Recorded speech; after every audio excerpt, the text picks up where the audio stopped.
Charismatic legitimacy is notoriously short-lived because it usually does not survive its founder.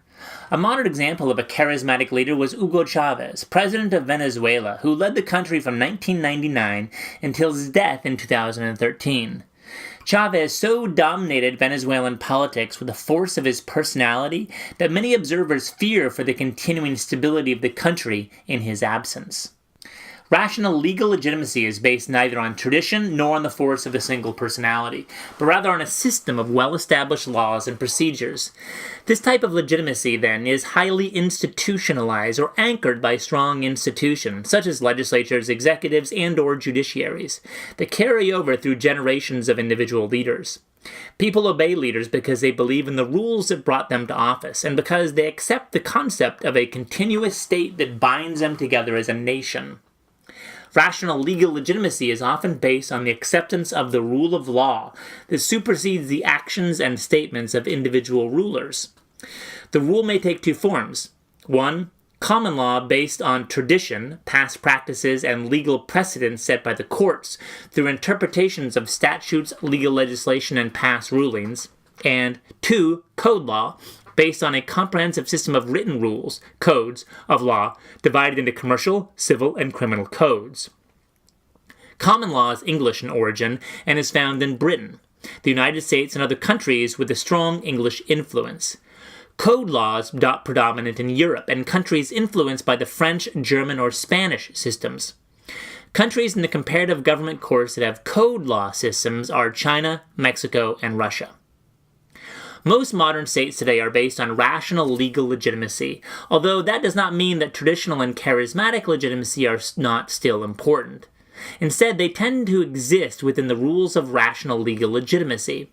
For example, charismatic leaders such as Martin Luther King have captured the imagination of the public and have a tremendous impact on political, social, and economic developments. Likewise, modern democracies such as Britain and Norway still maintain the traditional legitimacy of monarchies to add stability and credibility to their political systems. Many factors contribute to legitimacy in the modern state. In a democracy, the legitimacy of leaders is based on fair, competitive elections and open political participation by citizens. As a result, if the electoral process is compromised, the legitimacy of the leadership is likely to be questioned as well. For example, the controversial counting of votes in Florida in the U.S. presidential election of 2000 was a crisis for the country largely because the basic fairness of the electoral process, an important source of legitimacy, was questioned. Factors that encourage legitimacy in both democratic and authoritarian regimes are economic well-being. Citizens tend to credit their government with economic prosperity, and they often blame governments for economic hardships, so political legitimacy is reinforced by economic well-being. Historical tradition and longevity. If the government has been in place for a long time, citizens in other countries are more likely to view it as legitimate. Charismatic leadership. As Max Weber said, charisma is a powerful factor in establishing legitimacy, whether the country is democratic or totalitarian. Nationalism, shared political culture. If citizens identify strongly with their nation, not just the state, they are usually more accepting of the legitimacy of the government. And satisfaction with the government's performance responsiveness. Chances are the government is a legitimate one if citizens receive benefits from the government, if the government wins wars, and/or if citizens are protected from violence and crime. Political culture and political ideologies. Historical evolution of political tradition shapes a country's concept of who has the authority to rule, as well as its definition of legitimate political power.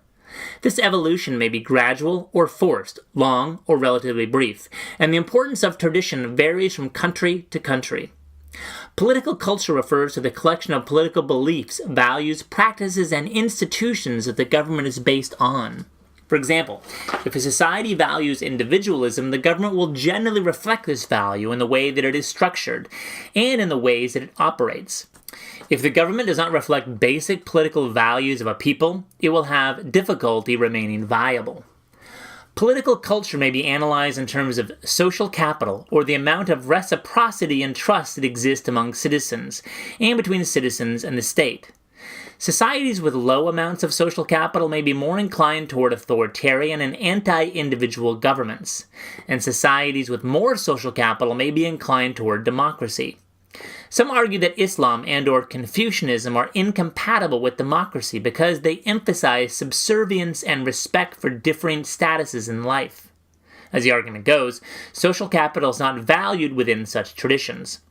Critics of social capital theory say that it relies too heavily on stereotypes, and that it ignores the fact that democracy has flourished in traditional societies such as India, South Africa, and Turkey.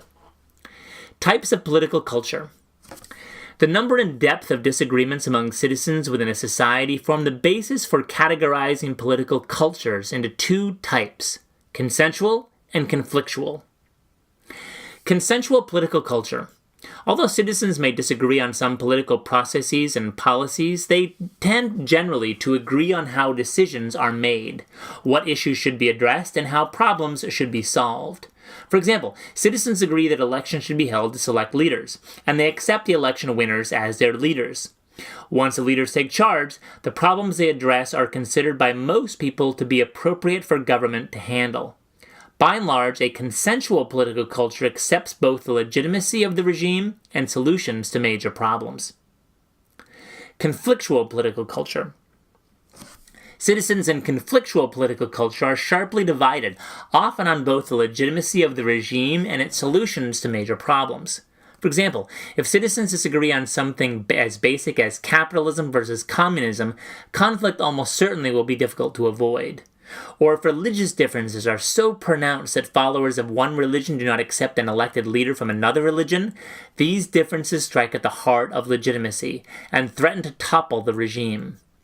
When a country is deeply divided in political beliefs and values over a long period of time, political subcultures may develop, and the divisions become so embedded that the government finds it difficult to rule effectively.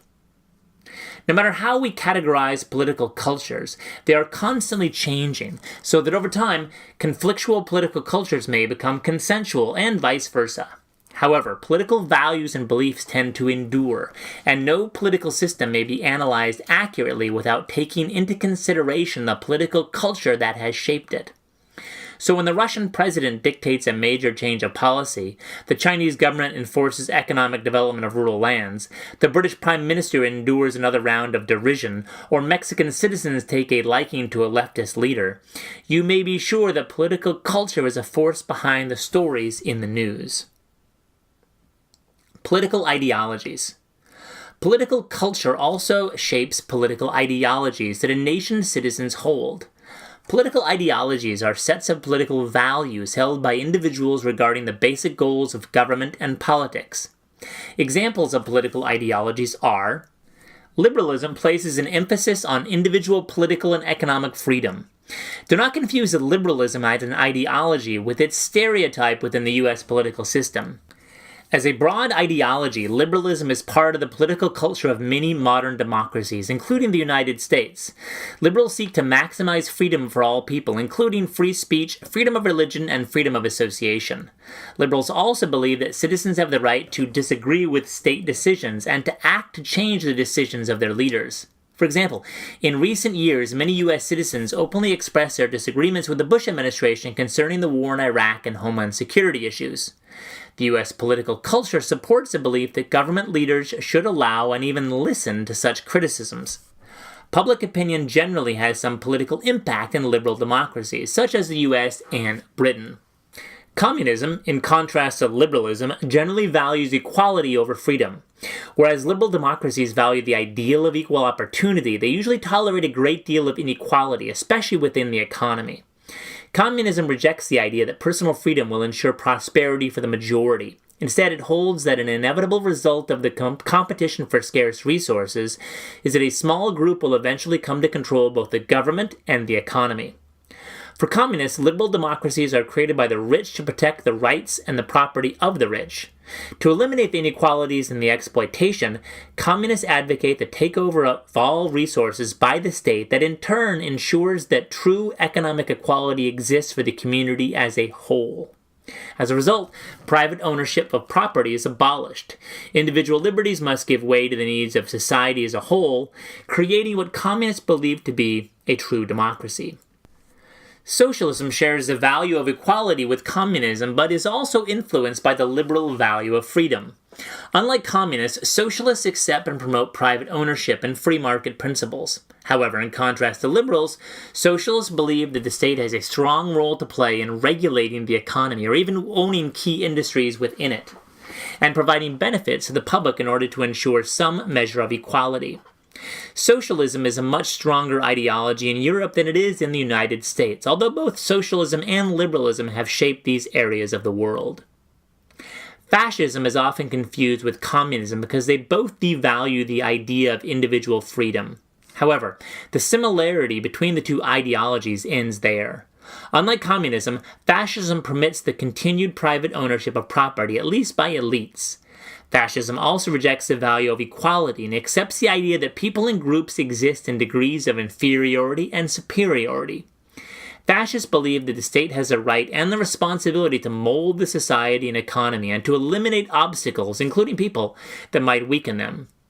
The powerful authoritarian state is the engine that makes superiority possible.